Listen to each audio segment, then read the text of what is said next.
JDU party का भी अपना सिद्धांत है, लेकिन पिछले दिनों से ऐसा लगता है कि सिद्धांत से भटक चुके हैं और भटके हुए लोगों को रास्ता पे लाना इस उम्र में संभव नहीं है। देखिए, चुनौती कुछ नहीं है। जब संगठन कमज़ोर हो जाता है तो उसमें ताकत रहती नहीं है।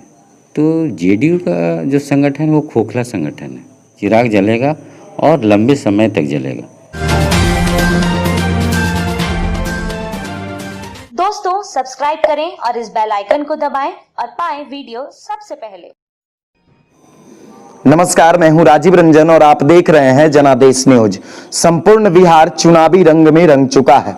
सभी प्रत्याशी अपने अपने चुनावी क्षेत्र में लगातार कैंपेन चला रहे हैं। खासकर नालंदा जिले पर संपूर्ण बिहार की नजर होती है, क्योंकि नालंदा मुख्यमंत्री साहब का गृह जिला है और इस जिले पर बिहार की पूरी नजर इसलिए होती है क्योंकि यहाँ का चुनाव काफी दिलचस्प होता है और त्रिकोणात्मक होता है। तो इस वक्त हमारे साथ मौजूद हैं इस्लामपुर विधानसभा क्षेत्र से लोक जनशक्ति पार्टी के उम्मीदवार नरेश प्रसाद सिंह, और इनसे हम जानेंगे कि आखिर किस तरह से इनकी चुनावी तैयारी चल रही है, क्योंकि ये पूर्व में जनता दल यूनाइटेड से भी जुड़े हुए थे और जदयू को छोड़कर ये लोजपा में जुड़े और लोक जनशक्ति पार्टी ने इस्लामपुर विधानसभा क्षेत्र से उम्मीदवार बनाया है। तो सबसे पहले तो नरेश जी, आपका स्वागत है। धन्यवाद। क्या कुछ चुनाव की तैयारी चल रही है? देखिए, चुनाव पूरी तरीके से संगठन के ऊपर लड़ा जाता है और इस विधानसभा क्षेत्र में जहाँ से लोजपा के हम प्रत्याशी हैं, इस्लामपुर 174, हमारा संगठन काफ़ी मजबूत है, क्योंकि कुर्मी शक्ति संघ के अध्यक्ष होने के नाते एक एक गांव में हमारा संगठन काम कर रही है। लोजपा पार्टी का भी संगठन है। और तीसरा जो चीज़ है सबसे बड़ा, कि जो निवर्तमान विधायक हैं उनका काम इतना ख़राब रहा पिछले 5 साल में कि विरोध काफ़ी है और उस विरोध का फ़ायदा मिलेगा हमारा, क्योंकि जेडीयू से आना इस पार्टी में हुआ है। तो हमारे काम से जेडीयू के भी जो लीडर हैं, खास करके जो लोकल लेवल पे, वो हमारे समर्थक हैं और वो हमारे लिए काम करेंगे और कर रहे हैं। नरेश प्रसाद सिंह की राजनीतिक पारी कहाँ से शुरुआत हुई, किस प्रकार से शुरुआत हुई और किस दल से शुरुआत हुई? देखिए, राजनीति का अगर देखें तो हम एक नेचुरल डेवलपमेंटल लीडर हैं। तो बचपन से ही ये हमारे में था कि लोगों को लेकर के उनकी समस्या पे काम करना, उनको सहयोग करना। हमारा कहीं ना कहीं संबंध आरएसएस से भी है, हमारा संबंध बीजेपी से भी रहा है, जेडीयू से भी रहा है और अभी एलजेपी के साथ हमारा संबंध है और उसी संबंध का फ़ायदा हमको मिलेगा। नरेश प्रसाद सिंह हाल के कुछ दिनों में, यानी चुनाव से पहले तक जदयू में थे, अचानक जदयू को छोड़ करके एलजेपी में शामिल हो गए। क्या ये आप मानते हैं कि चाहे बिहार की कोई भी पार्टी हो, जनता दल यूनाइटेड हो, आरजेडी हो, एलजेपी हो, आरएलएसपी, यानी किसी भी पार्टी की अगर हम बात कर लें, भाजपा हो, कहीं ना कहीं कार्यकर्ताओं को काम के अनुसार उनको उस प्रकार की मजदूरी नहीं मिल पाती है? देखिए, सब पार्टी का अपना अपना सिद्धांत होता है और उस सिद्धांत के ऊपर उन लोग काम करते हैं।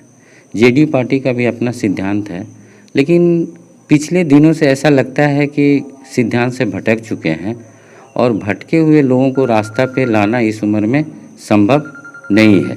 तो ये चिराग पासवान जी राष्ट्रीय अध्यक्ष हमारे हैं और इनकी सोच को लेकर के जो बिहार फर्स्ट का जो स्लोगन है और इसके ऊपर जो सोच है, अगर विजन डॉक्यूमेंट देखिएगा तो काफ़ी अट्रैक्टिव और काफ़ी इम्प्रेसिव और इम्पैक्ट देने वाला है। तो इसको लेकर के यंग लीडर के साथ काम करने में एक अलग आएगा मज़ा और उसके ऊपर हम काम करना चाह रहे हैं, इसीलिए इस पार्टी के साथ हमारा जुड़ाव हुआ। नालंदा के इस्लामपुर विधानसभा क्रम संख्या 174, वहां से आप लोक जनशक्ति पार्टी के उम्मीदवार हैं। तो क्या लगता है कि ये मुख्यमंत्री साहब का गृह जिला है, नालंदा तो उनका गढ़ रहा है और है भी, तो किस प्रकार की चुनौती का सामना करना पड़ेगा नरेश प्रसाद सिंह को इस्लामपुर में? देखिए, चुनौती कुछ नहीं है। जब संगठन कमज़ोर हो जाता है तो उसमें ताकत रहती नहीं है। तो जेडीयू का जो संगठन है वो खोखला संगठन है, पेपर पे है और पिछले हिस्ट्री आप देखें इस्लामपुर विधानसभा का, तो गठबंधन जितना बदल लें लेकिन 20,000 से ज़्यादा मार्जिन से जीत नहीं पाए हैं। तो इनका संगठन पिछले 20 सालों से अनइफेक्टिव है, सिर्फ एक देखने के लिए फ्रेम में बचा हुआ है, अंदर कुछ नहीं है इनका। लेकिन नीतीश कुमार तो कहते हैं कि हमने 15 वर्षों में काफ़ी डेवलपमेंट किया, देखिए, और डेवलपमेंट के नाम पे वोट भी मांग रहे हैं। देखिए, डेवलपमेंट का परिभाषा अलग अलग लोग अलग अलग तरीके से देखते हैं। डेवलपमेंट को अगर SDG सस्टेनेबल डेवलपमेंट गोल के हिसाब से देखें तो आज बिहार हर एक क्षेत्र में पिछड़ा हुआ है। ठीक है, चिल्लाने के लिए आप चिल्ला सकते हैं, आपकी मर्जी, और झूठे वादे दे करके और आगे आप अपना सत्ता में 15 साल क्या होता है? 15 साल एक बड़ा समय होता है, और उस समय में आप क्या किए हैं? जब नेशनल लेवल पे जो स्टैटिकल डाटा है उसमें सब जगह पीछे हैं। तो सिर्फ कहने से नहीं होता है, आप डेटा देखिए, और विश्व स्तर पे जो पैमाना है, जो राष्ट्रीय पैमाना है, इसके ऊपर कहीं पे ये खरे नहीं उतरते हैं। तो बदलाव की ज़रूरत है, नए सोच की ज़रूरत है, और उस सोच को बढ़ाने की नितांत आवश्यकता आज के समय में है। इसीलिए चिराग जी जैसे लोगों को हाथ मजबूत कर आगे बढ़ाने और इस क्षेत्र का सर्वांगीण विकास करने की बात होनी चाहिए। नरेश प्रसाद सिंह की उम्र क्या है? उम्र हमारी 50 साल है। हम उम्र इसलिए पूछे क्योंकि आपको राजनीतिक करियर का अनुभव बहुत ज़्यादा होगा, है ना। 50 वर्ष से आप पूरे इस बिहार को देख रहे हैं। जब से आप होश संभाले होंगे लगभग 40 वर्ष से तो जरूर इस बिहार को देख रहे हैं। बिल्कुल। तो पूर्व की राजनीति और वर्तमान राजनीति में आप कितना अंतर देखते हैं? देखिए, राजनीति का जो स्तर है कहीं ना कहीं पहले की अपेक्षा आज कमज़ोर पड़ी है, और युवा जो है उसका धीरे धीरे सशक्तिकरण सोच बदल रहा है और नए बिहार की ओर जाना चाहते हैं। तो राजनीति में युवाओं का जो महत्व है, महिलाओं का जो महत्व है, ये दोनों को इनकार नहीं किया जा सकता है, और इन्हीं को लेकर के नए बिहार बनाने और बदलाव की बात करना आज के समय में सार्थक होगा। बिहार के चुनाव में ऐसा देखा जाता है कि चाहे वो RJD हो, JD हो, धन बल बाहुबल का प्रयोग करती है, तो नरेश प्रसाद सिंह इस चुनौती को किस रूप में झेलेंगे इस्लामपुर विधानसभा क्षेत्र में? देखिए, इस्लामपुर विधानसभा में वो चीज़ नहीं होने वाला है कि धन बल का है। यहाँ एक तकनीकी चुनाव है, और तकनीकी चुनाव के चलते लोगों को उस हिसाब से सोचना पड़ेगा कि हम किस तरह से लोगों के बीच में जाएं, और सबसे बड़ा माध्यम है सोशल मीडिया। इन कोरोना काल में लोगों के बीच में जाना, जो सोशल डिस्टेंसिंग का है कोविड-19 को लेकर के, उसको मेंटेन करके जाएं, लोग अपनी बात को रखें। और इसमें कहीं भी हमें नहीं लगता है कि धन और बल का प्रयोग करके आज के समय में वोट पाया जा सकता है। चुनाव आयोग इसके लिए अपनी नियम कानून के हिसाब से काम कर रहे हैं, और निष्पक्ष और निर्भीक होकर लोग वोट करेंगे। नरेश प्रसाद सिंह इस्लामपुर विधानसभा क्षेत्र से लोजपा के उम्मीदवार हैं। कहा जाता है कि लोजपा जो है वो एक पारिवारिक पार्टी है, इसे आप किस रूप में देखते हैं? देखिए, पारिवारिक पार्टी किस रूप में लोग कहते हैं पता नहीं, लेकिन अगर देखा जाए तो इसमें तो अपने अपने क्षेत्र से चुन के आते हैं और जनता चुन के भेजती है, तो इसमें पारिवारिक का कोई जगह नहीं है। हाँ, अब कोई परिवार में अगर 10 गो डॉक्टर है तो उसको पारिवारिक डॉक्टर बोलेंगे तो ये सही नहीं है। उसी तरह राजनीतिक है, पॉलिटिशियन लोग हैं, बनते हैं, अपने कर्म पे बनते हैं, क्षेत्र के जनता उनको चुन के भेजती है, तो इसके ऊपर हम लोग ये नहीं बोल सकते हैं कि ये पारिवारिक पार्टी है। तो क्या इस बार चुनाव में बिहारी फर्स्ट जो डॉक्यूमेंट्स है वो किस हद तक काम करेगा? देखिए, लोगों के बीच में इस संवाद को ले जाना है।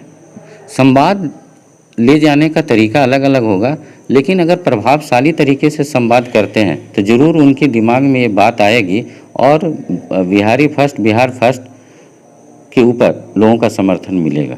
नरेश प्रसाद सिंह से हमारा ये एक सवाल है कि क्या इस बार बिहार में चिराग जलेगा? देखिए, बिल्कुल चिराग जी का जो सोच है और जिस सोच के आधारित युवा उनके पीछे है, महिलाएं उनके पीछे है, तो ज़रूर हमें लगता है कि चिराग जलेगा और लंबे समय तक जलेगा। किस प्रकार से आपकी इस्लामपुर विधानसभा क्षेत्र में तैयारी चल रही है? देखिए, पहले भी हमने कहा कि संगठन चुनाव लड़ती है, और एक जो छवि है हमारा, लोगों में एक्सेप्टेंस है, समाज में एक्सेप्टेंस है, तो लोग मेरे पीछे हैं। और हम लोग हर एक गांव, हर एक घर, हर एक वोटर्स के पास जा रहे हैं और उनको पार्टी के जो विजन डॉक्यूमेंट है उसको बता रहे हैं और लोग उसको समर्थन दे रहे हैं और इस तरह से चुनाव जीत के हम आएंगे। तो पूरी दमखम के साथ तैयार हैं इस्लामपुर विधानसभा में नरेश प्रसाद? बिल्कुल बिल्कुल, और 200% आपको बोलते हैं कि ये चुनाव जीत के हम आएंगे। तो चुनाव जीत रहे हैं आप? बिल्कुल जीत रहे हैं। यानी बिहार में फिर से एक बार चिराग जलेगा? हाँ, हम लोग का काम है कि चिराग पासवान जी को समर्थन करना और उनके जो विचार है उनको नीचे तक ले जाना, और वही हमारा मेन थीम भी है।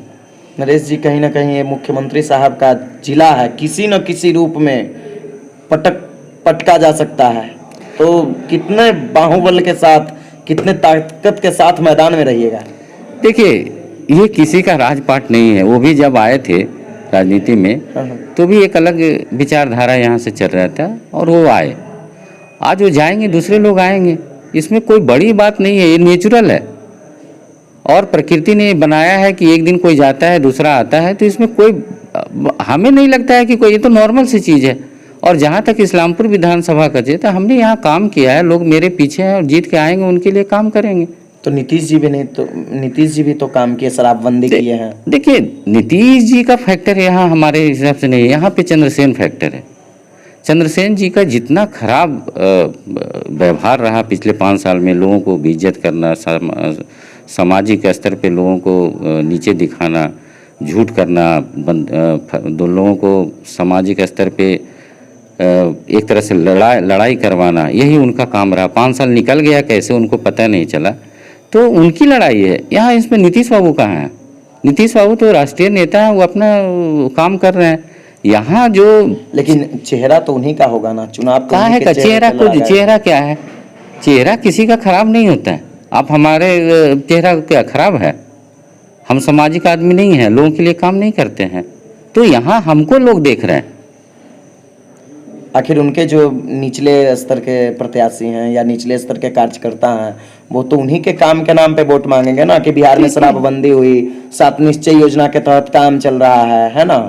देखिए, ये 7 निश्चय या और भी जो कार्यक्रम है सरकार, ये तो सरकारी कार्यक्रम है, ये उनका कार्यक्रम थोड़े है, ये सरकार का कार्यक्रम है और सरकार का पैसा है, उनके सोच है और सोच जो उनका है, तो कहीं ना कहीं धरातल पे नहीं उतर रहा है, कहीं ना कहीं उनकी कमजोरी है और वो कमजोरी निकल के आ रही है योजना के माध्यम से।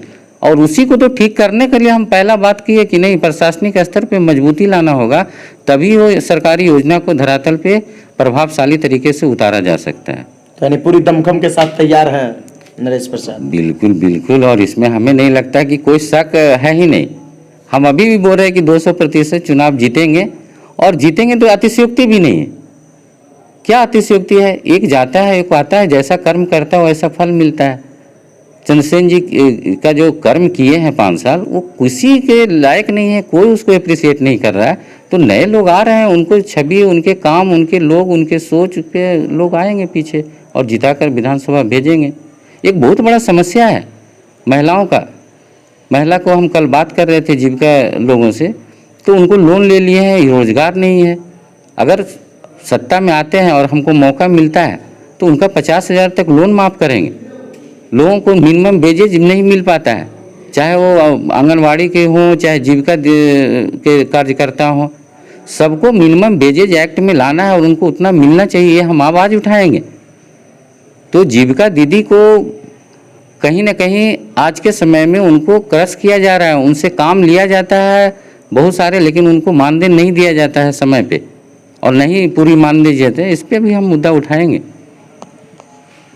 ये थे हमारे साथ इस्लामपुर विधानसभा क्षेत्र से लोक जनशक्ति पार्टी के उम्मीदवार नरेश प्रसाद सिंह, और इनका कहना है कि ये इस्लामपुर विधानसभा क्षेत्र से चुनाव जीत रहे हैं।